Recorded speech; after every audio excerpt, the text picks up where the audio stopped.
I'm not going to take any of his thunder away. I'll let him tell you all about who he is, what he's been doing the last couple of years. He's brought along his wife, Jade. Jade's here. And their social media website developer guru, Tricia. So thanks for being here. So like I said, Matt's our guest speaker today. I'll let him get into who he is and what they're all about and what they've been doing. Amazing work here, right on our back steps here at the town hall. Enjoy your lunch, everyone.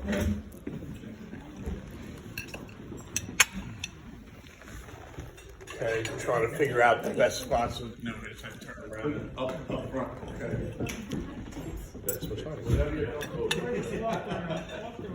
Yeah.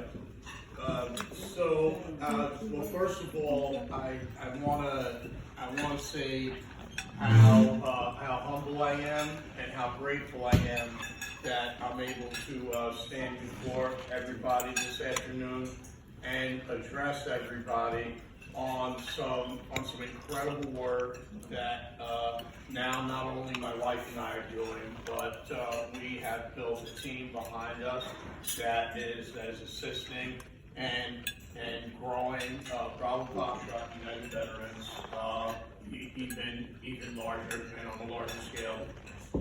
I'll preface that with a little bit of my own story.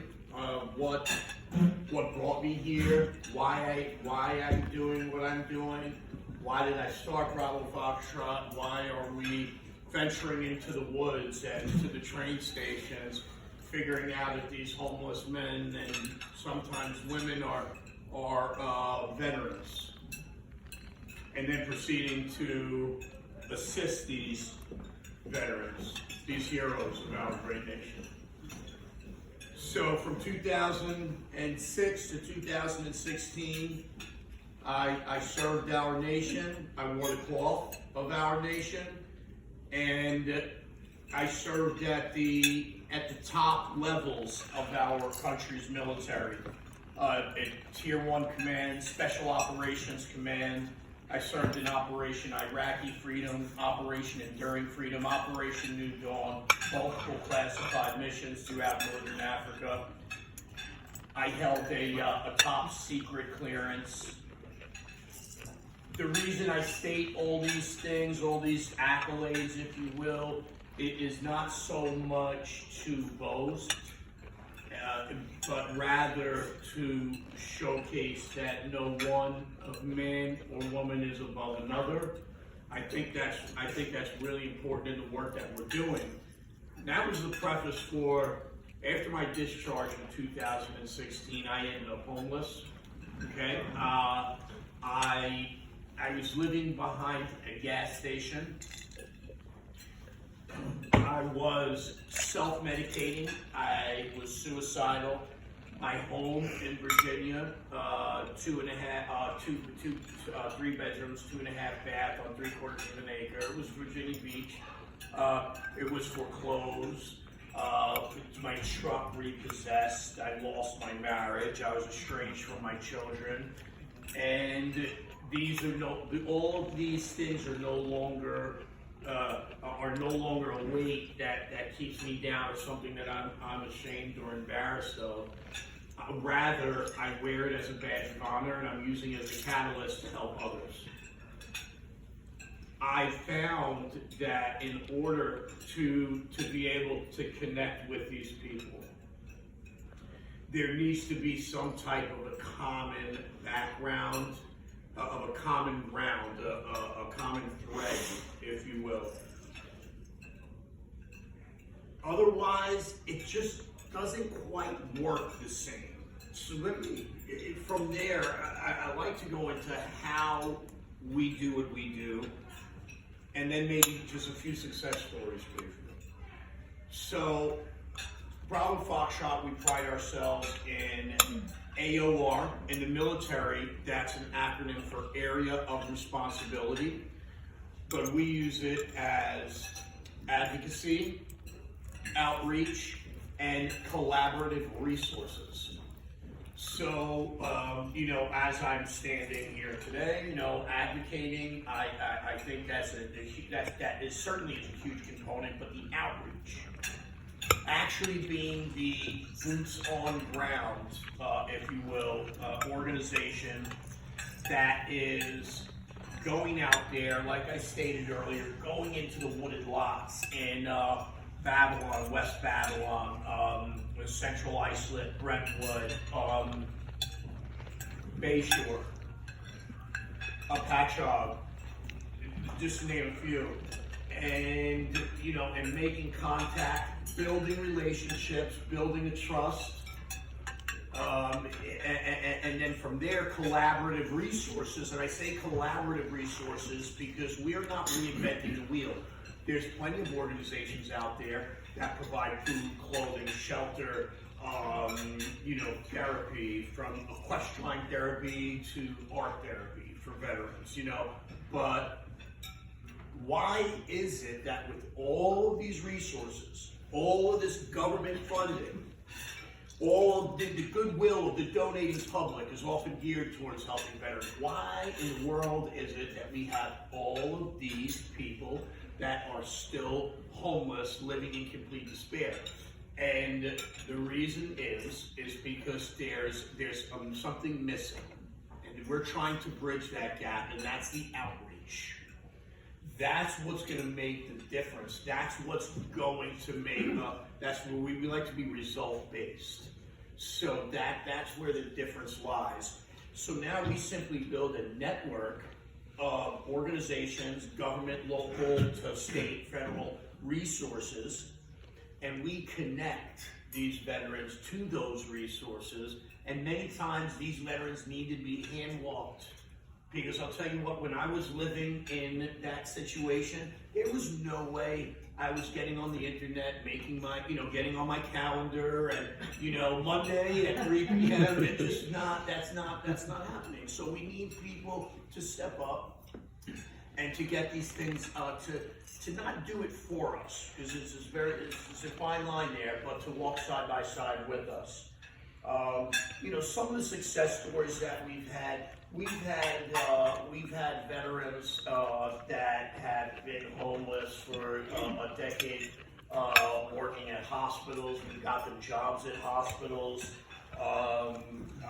One young lady became a phlebotomist.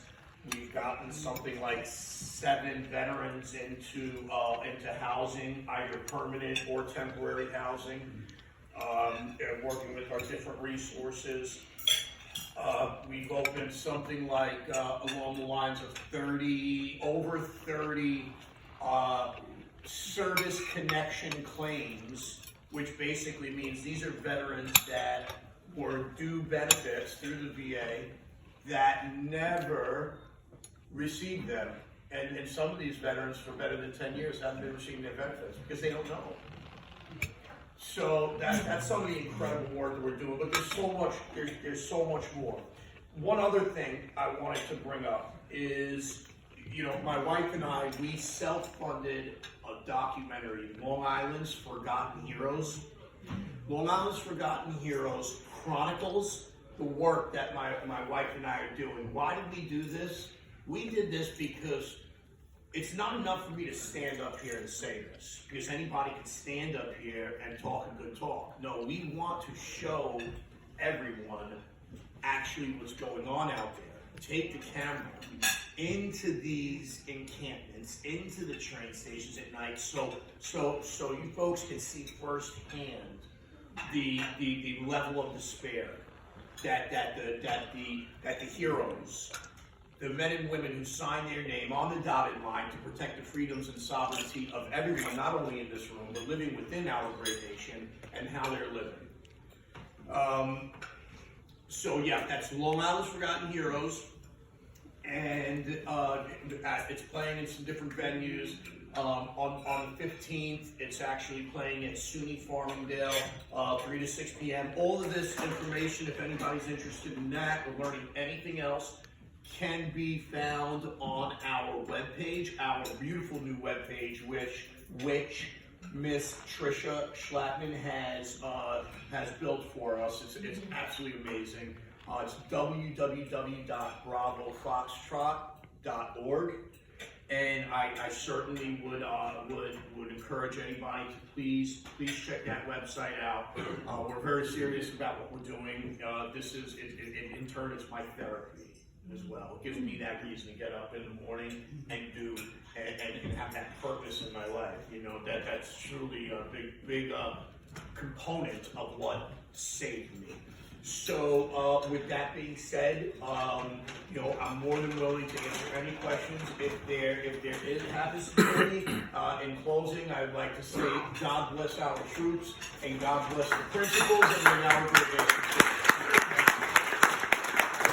Hey Matt, before we take any questions, I was at the premiere of Matt's event, which is one of the reasons why I wanted him to come here.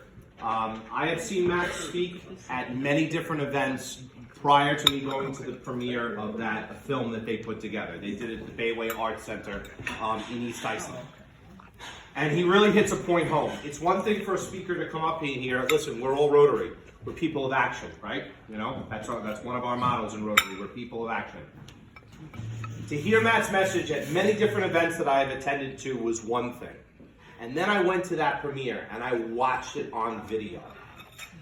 This man, what he's done, I was so profoundly moved that he took it upon himself to see a need, fill a need, right? That's what we do in Rotary. That's what a lot of us do in our own philanthropic life.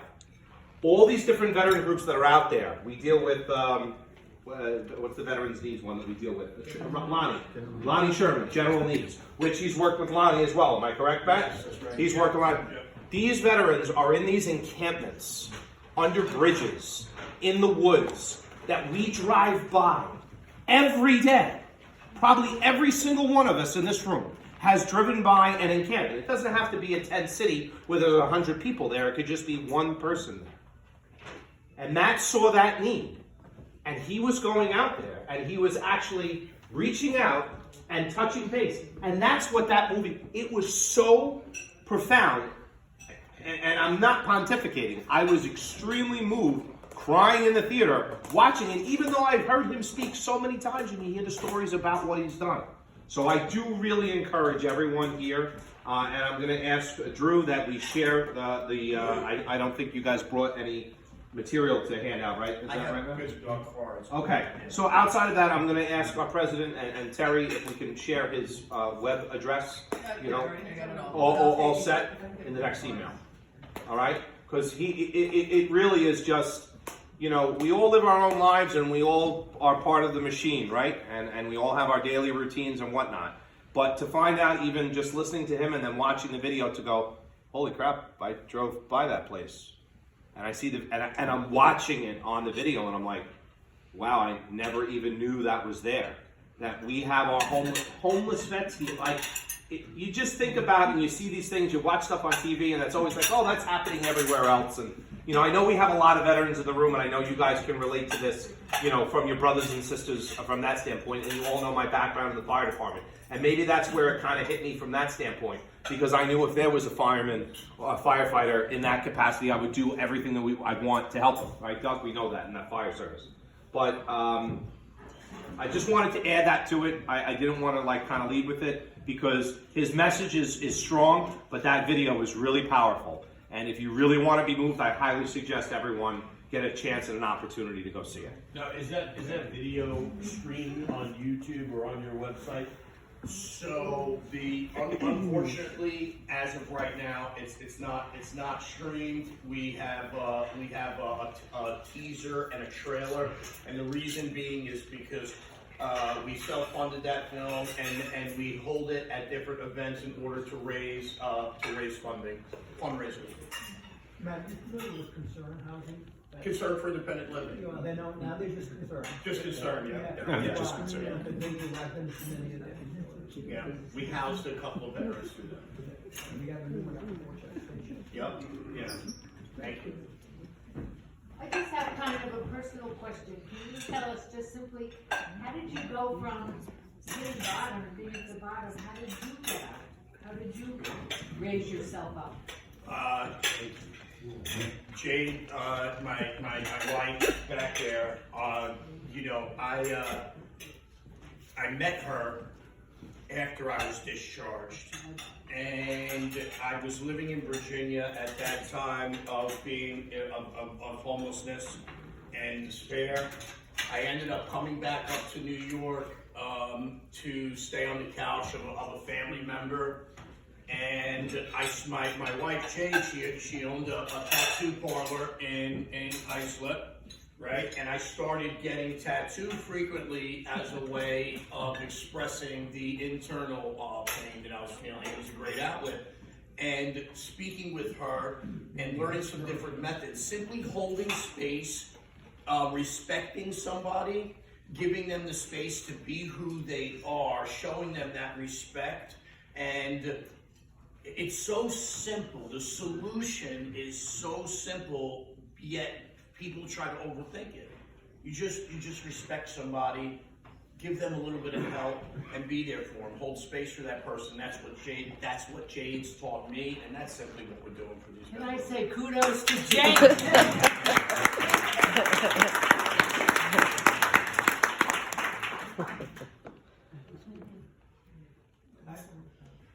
So, when you, in your mission in doing this work, what do you find is the greatest singular need for you and for your vets that you're dealing with? That's such a tough question to answer, because right now, with such rapid growth over the past year and a half, it's like there's so many things, there's so many different aspects that we need filled. But I would say volunteers to assist in a variety of capacities. Other than that, specific material items often are difficult to get. You know, oftentimes we have we have our canned goods, our food and clothing type things, and socks and all that. We have that. It's all very important stuff. Don't get me wrong, but sometimes there's a specific need for different items, and it'd be great to be able to put those specific need items out there and get somewhat of a quick turnaround. I think that would be super helpful. What are some examples of some of those specific products? Okay, so for example, it would be like they have these propane, a small propane tank, and it's a lantern. And also you can switch off the lantern top, and it turns into a little range top for cooking. You can cook you have like a little bowl on there. So those things have been a big commodity. Mats that roll up that serve as bedding for some of these men that are living in tents. Cots to get them off of the ground. Things like this often come up from time to time, and being able to have a quick turnaround upon request of that item would be helpful, and it would definitely place more trust in us from the veteran themselves. So Matt, what's your best guess, because I'm sure it's just a guess, as to how many homeless veterans are living in this situation? Well, I can tell you this, that the numbers that are put out by the Department of Veterans Affairs, the numbers that are put out by DSS and by the CDC, according to my, just within the area that we operate in, if you were to do simple matter of mathematics, the numbers are very low. To answer your question simply, we have something like within the town of Islip and a little bit outside of the town of Islip, with something like 33 street homeless veterans. Maybe there's more than that. There's more than that, but that's just the ones that we're servicing. And are you finding interaction with the Veterans Administration is something that works, or doesn't work, or exists, or doesn't exist, or? I mean, there's so many vets that slip through the cracks. So, even getting a lot of these veterans, especially the modern veterans that have served in Iraq, Afghanistan, they aren't even registered with the VA. So the VA is not even tracking these veterans. so one of the things is that we're trying, like, for example, I actually just started registering and connecting a veteran that served during the initial invasion of Iraq. And, you know, he's been discharged since, 2003 or 2000, something like that, 2002, 2003. And he's just now getting registered with the VA and starting to open up his service connection claims. So it's, yeah. I don't know if that answers your question. No, work to do. Yeah, it's a lot. It's a lot. I wish there wasn't such a need for Bravo Foxtrot. Really, I mean that would be ideal. Yeah, hi. I got adrift during what you were saying, and I really think you've made a major accomplishment, and I really admire your program. Can we do stuff, if somebody's homeless, do you give them immediate shelter so that if something, so you give them a tent, you give them something to start, to make sure that they're warm out there on the street? Right. So would you like that type of equipment? Yeah, absolutely. That's some of the stuff that we asked for, that we put out there. Some of the items that I was speaking about earlier. You know, tents, tarps. Tarps are a big one as well. These are all items that are needed because, as much as we're not trying to make these veterans' lives so comfortable that they just want to but we are trying to sustain life in a manner in which, you know, they start feeling a little better about themselves. Okay, now they're going to take that next step. Thank you. Thank you. And Matt, if I could, Father Jeff, to kind of expel on what Matt was talking about, when he's going out into the woods, and again, most of what I'm going to tell you right now is I've learned from listening to him. Every situation is unique and different from every person that they're interacting with out there. The wants and needs are different, and he talks about on his outreach part is building the trust and relationship of a stranger meeting another stranger who has the commonality of the veteran component to find out what specific needs are for that person right then and right there. Obviously, long-term goal, I know from having conversations with that, is to get them out of that homeless type of environment. But immediately, it's to make their situation, and again, Matt, please correct me if any of what I'm saying is incorrect, it's to make their immediate situation better, more sustainable, and that might be leaving them there in that encampment, and that might help build and work towards the trust for a longer goal when that trust is built of getting them out of that environment. Because that's that gap he's been bridging, as I was talking about before. There's so many services out there that these homeless vets don't even know that are available to them. So now you add that educational component to it as opposed to the outreach. And that's where every situation is unique, right, Matt? I mean, Absolutely. That was perfectly. It's completely different. So that's why, you know, they're taking donations of canned foods and the gas canisters and whatnot. That one might think like, well, geez, you found a homeless vet, just get him out of there. It's not that simple. It's not that simple. And by having that commonality of another military vet talking to another military vet to build that rapport and to build that relationship, some of them he's had some great short-term success. I mean, I know you briefly touched on it before, but he found a homeless vet that was and I'm not going to know the right title, but he was a medic in the military, came out, homeless vet, and now he got him a full-time job, helped get him a full-time job at a hospital right now, and the guy is now no longer homeless, and is he the same one that got the money and went up buying his own house? That was actually a different guy. I'm combining two guys together. That's a different one, but yeah, he lives in he's got all sustained housing. He lives in a regular apartment, West Babylon, not a homeless shelter, an apartment. Yeah. Are the homeless people also go to the VA, to the Northport VA? Because I know there's a lot of helps at the Northport VA where they help the veterans. Yeah, the trick. Okay, so the thing is, so at the we could spend hours on this one because the VA, right? They have, and this is where people fall through the cracks. A lot of people don't realize this. Now the VA does permanent housing.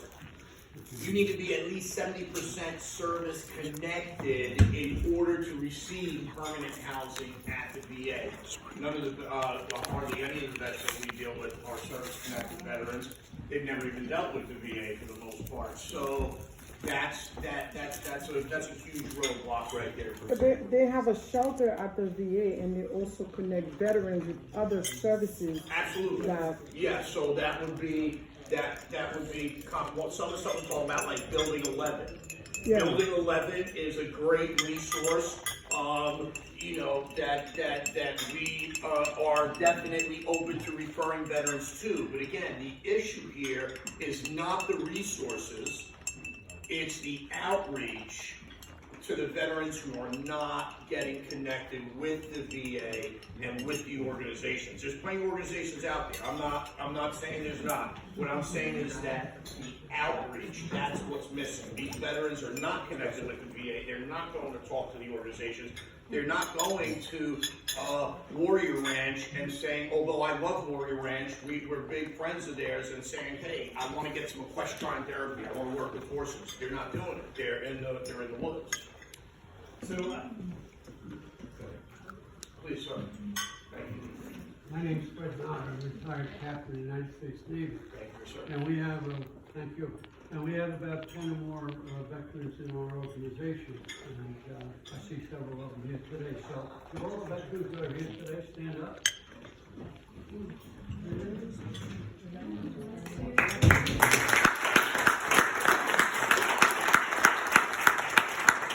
I want to tell you that we celebrate veterans, particularly in November. We have a veterans luncheon where we invite any veteran that we can find, every veteran that we can find, to a free lunch.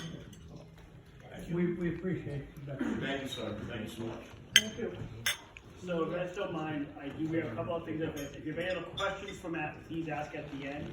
In the meantime, I want to say thank you very much for this. Thank you for coming. Your support, as I do. It's a donation. You guys are doing Expecting this thing. I know you weren't. Thank you.